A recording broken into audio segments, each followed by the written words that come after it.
Jadi Ibu Nova panggilannya, atau Ibu Novati Eni Dungga lengkapnya, memegang gelar doktor dalam bidang ilmu-ilmu pertanian yang diselesaikan di Unhas. Beliau sudah terlibat banyak di dalam mengembangkan jurusan budidaya pertanian, mulai dari sekretaris, lalu kemudian sekarang ini wakil dekan bidang kemahasiswaan, alumni dan kemitraan.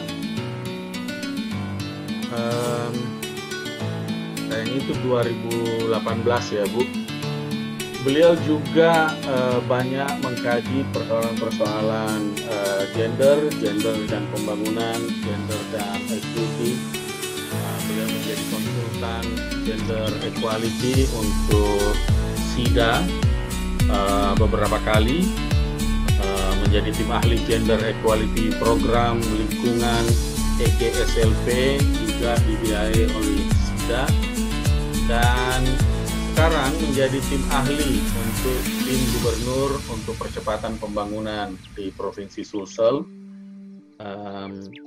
Beliau pernah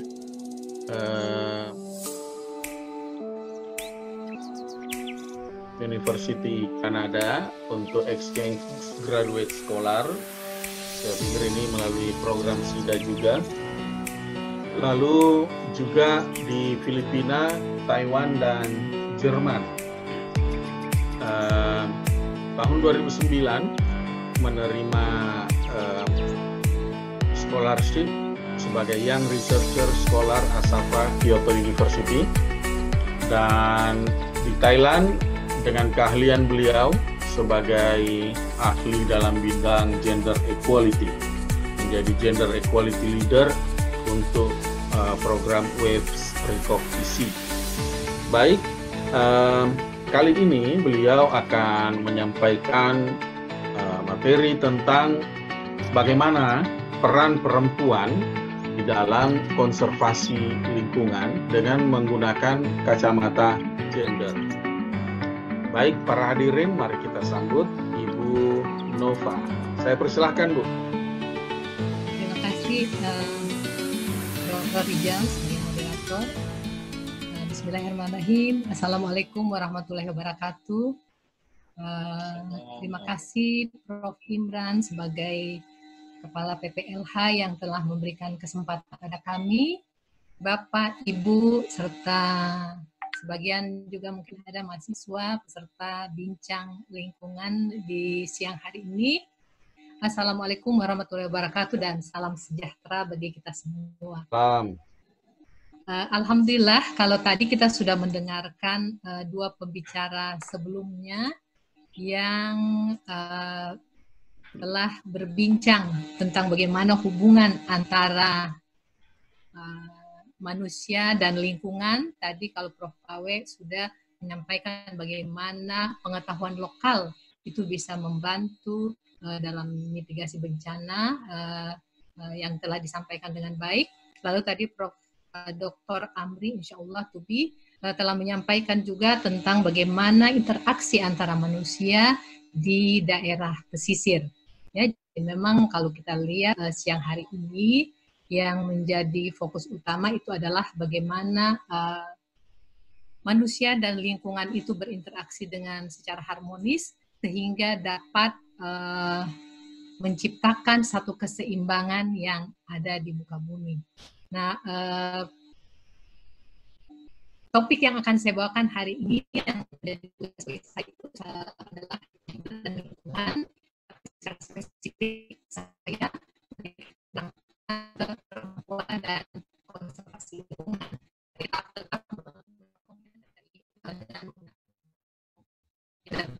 Perempuan dari statistik 2019 jumlah masyarakat penduduk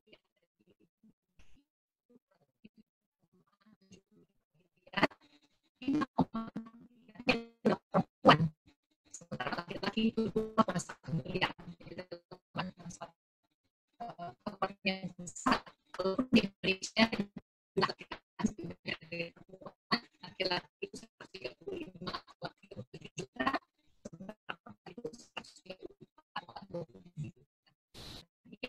Jadi kami mendorong perempuan bagaimana mereka berinteraksi dengan lingkungan dan bagaimana upaya-upaya mitigasi yang dilakukan dengan peran gendernya sebagai perempuan sehingga dapat tetap menjaga konservasi dan konservasi. Kalau sebelum kita terlebih dahulu, karena selama ini banyak di antara kita kalau mendengar kata gender seolah-olah itu sudah ditujukan langsung untuk perempuan. Jadi gender itu bukan hanya perempuan, tapi gender itu adalah peran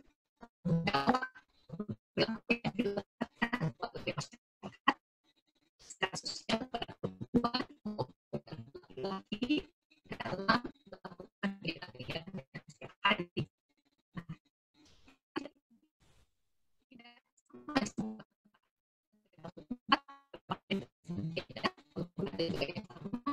Dari satu waktu yang berikutnya tidak selalu sakit, ada perubahan yang terjadi.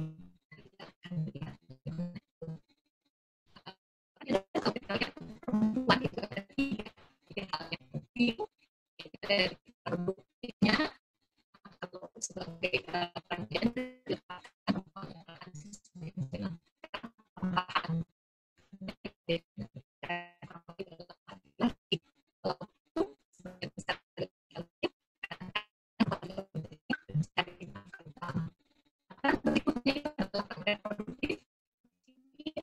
bisa berperan sebagai ibu. Nah, sebagai ibu, perempuan itu mempunyai peran yang sangat besar dalam pemeliharaan sumber daya manusia. Bagaimana keseharian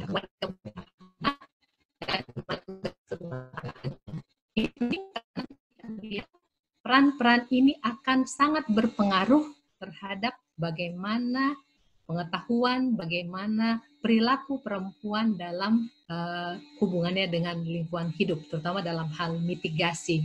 Nah, peran yang ketiga itu adalah peran sosial sebagai pengelola itu jadi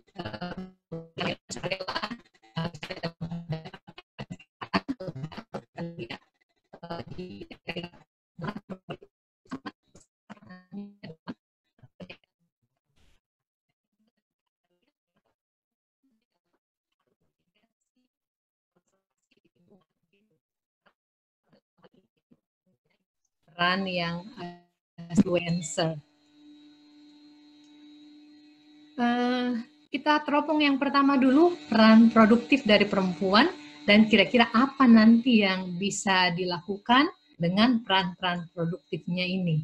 Nah, ini peran produktif juga, seperti yang sudah saya sebutkan tadi, peran adalah salah satu peran gender yang dari satu waktu ke waktu yang lalu, yang dari satu waktu ke waktu yang berikutnya itu akan banyak variasi dan banyak perubahan.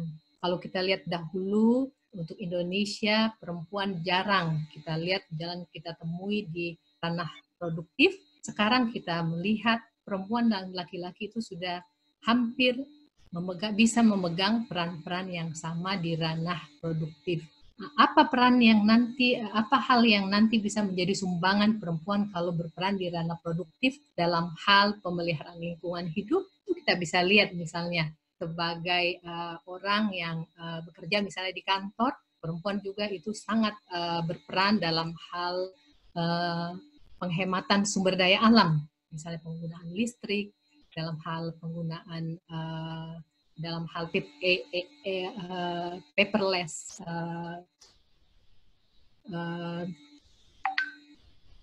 dalam hal penggunaan kertas seminimal mungkin, dan juga dalam banyak hal, itu di peran produktif. Nah, di peran yang berikutnya, peran reproduktif ini lebih banyak lagi yang bisa dilakukan oleh perempuan. Dalam hal ini kita lihat tadi sebagai pemelihara sumber daya manusia, perempuan itu berperan dalam hal menjaga kesehatan keluarga.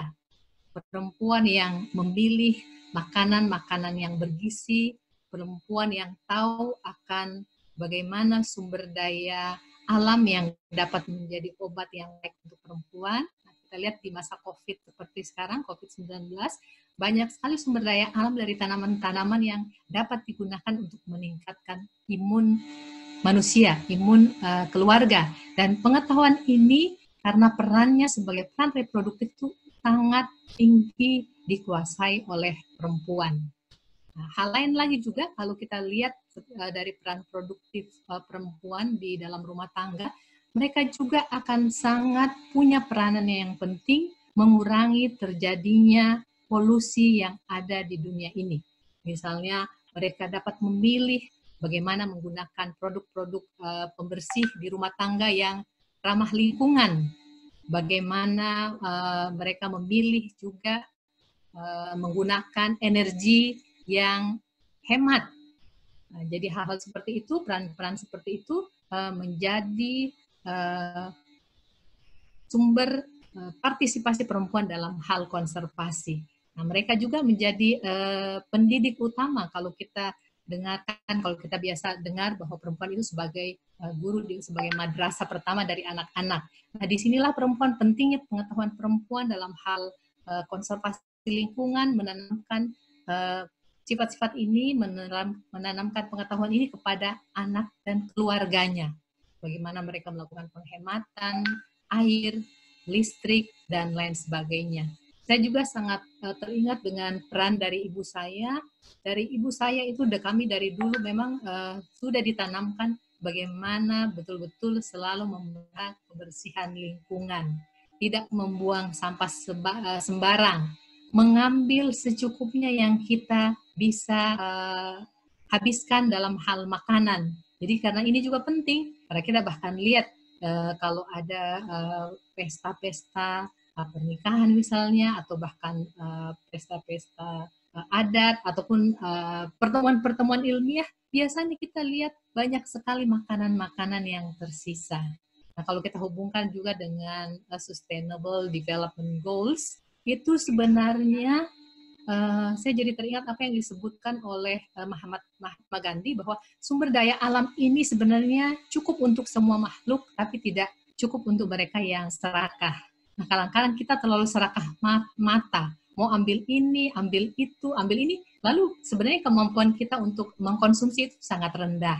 Nah, ini saya kira ini juga bisa ditanamkan oleh perempuan, mulai dari ranah keluarga dengan perannya sebagai peran pemelihara keluarga, peran reproduktif, sehingga kita bisa membantu juga kita untuk mengurangi sampah-sampah yang tersisa dari makanan. Karena kalau kita lihat di SDGs yang menjadi SDGs yang penting itu adalah mengurangi kelaparan, itu sebenarnya manusia tidak kelaparan. Allah menciptakan sumber daya alam ini cukup untuk semua makhluk, tapi tidak cukup untuk mereka yang serakah.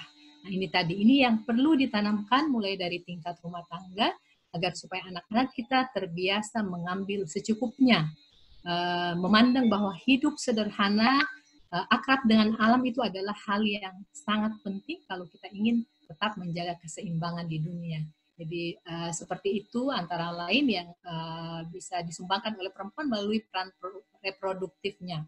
Nah, melalui peran sosial, peran yang ketiga yang kita kenal dalam peran gender, itu perempuan itu adalah manusia atau entitas yang punya peran yang sangat besar dalam masyarakat. Seperti yang saya sudah sebutkan tadi, mereka bisa menjadi influencer dengan peran-perannya, peran volunteer.